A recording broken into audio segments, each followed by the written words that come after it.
السلام علیکم ورحمۃ اللہ وبرکاتہ.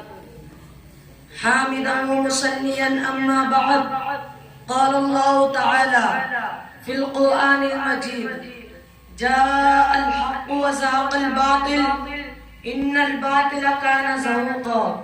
صدق اللہ العظیم. ستیزہ کار رہا ہے ازل سے تا امروز، ستیزہ کار رہا ہے ازل سے تا امروز، چراغ مستقبل سے شرار بولہبی. صدر محترم، سامعین کرام، حاضرین جلسہ، اس عظیم محفل اور مبارک مجلس میں حق و باطل کی معرکہ آرائی اور نور و ظلمت کے تصادم کے متعلق کچھ عرض کرنے کی جسارت کر رہا ہوں.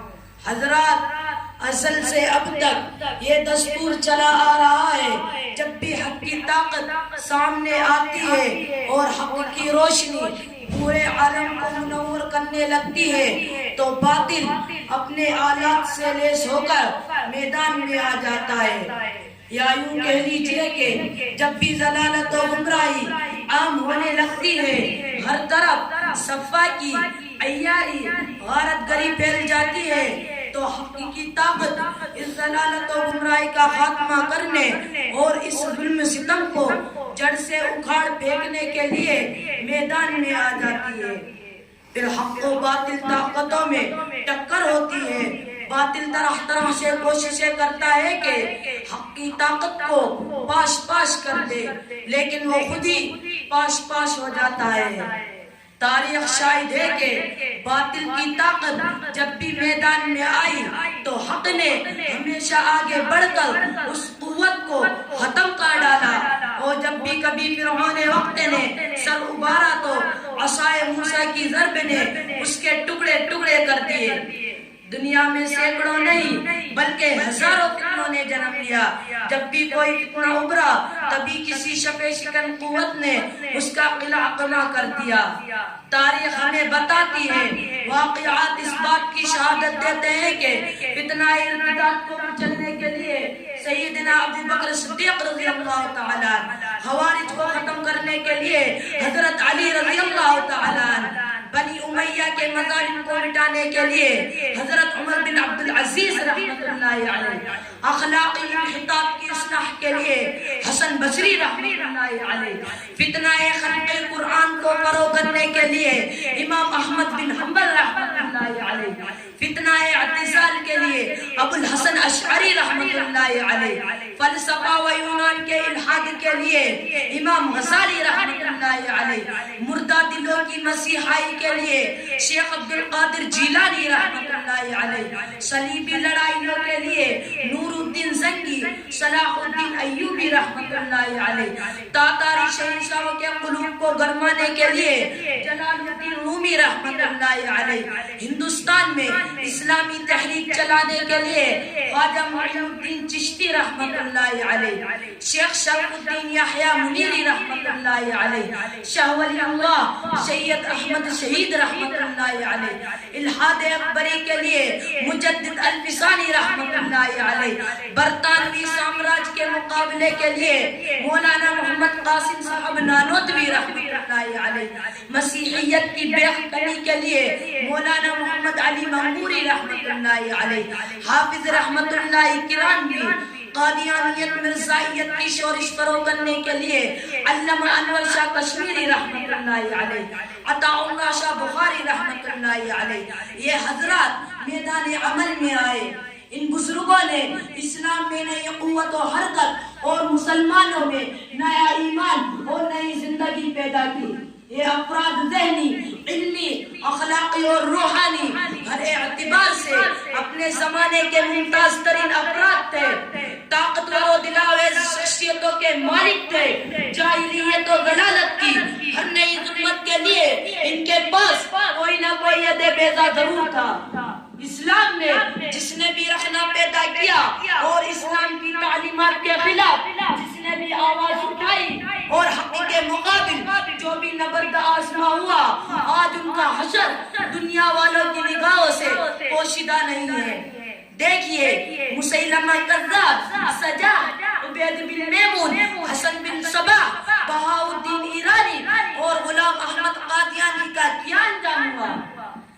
طرح اسلام کی روشنی کو گل کرنے کے لیے تاتاریوں نے بے شمار مسلمانوں کو قتل کیا، ہزاروں اسلامی تصنیفات ضائع کی، اسپین میں 13 لاکھ مسلمان جلا دیے گئے، ان کی 70 لائے بریریا تباہ و برباد کر دی گئی۔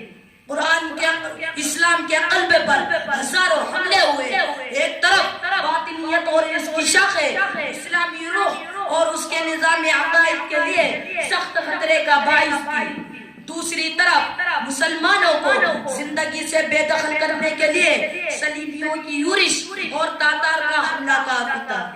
لیکن ان سب کے باوجود کیا مٹ گیا؟ کیا مسلمانوں کی تعداد میں کچھ کمی ہوئی؟ کیا اسلام کا دنیا سے خاتمہ ہو گیا؟ کیا ان کے علوم و فنون ختم ہو گئے؟ کیا ان کی اقدار و روایات ختم ہو گئی؟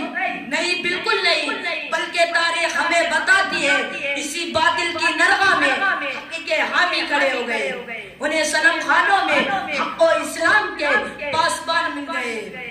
اقبال مرحوم نے اسی طرف اشارہ کیا ہے آیا یورش تاتار کے فسانے سے، ہے آیا یورش تاتار کے فسانے سے، پاسباں مل گئے کعبہ کو صنم خانے سے۔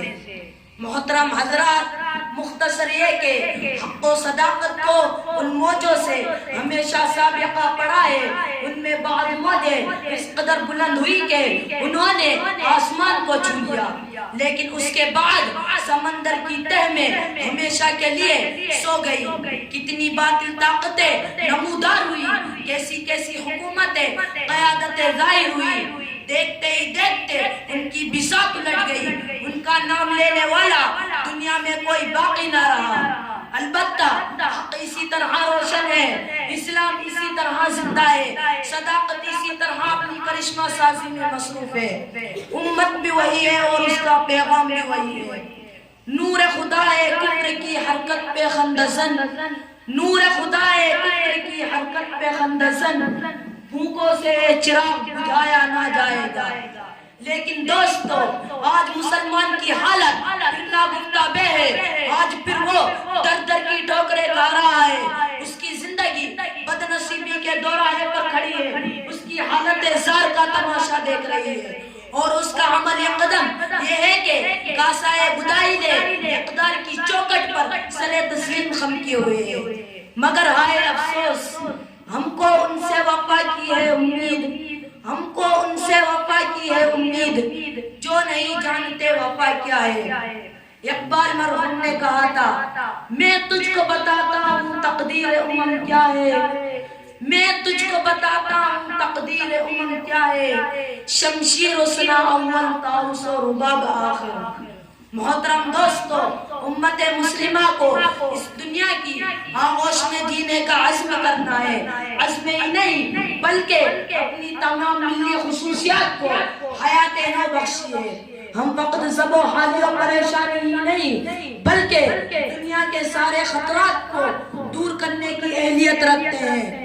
شرط یہ ہے کہ پہ ہم جد و جہد، مسلسل کوشش اور عزم و ہمت کے مشعلے روشن کریں، اپنے قوانین پر سختی سے کاربند ہو جائے، اپنی زندگی میں ہلچل پیدا کر لے، کیونکہ کسی قوم کی زندگی میں تغیر اسی وقت پیدا ہو سکتا ہے جب وہ قوم خود بھی چاہے۔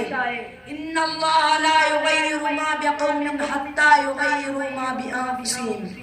آئیے آج سے ہم یہاں سے عہد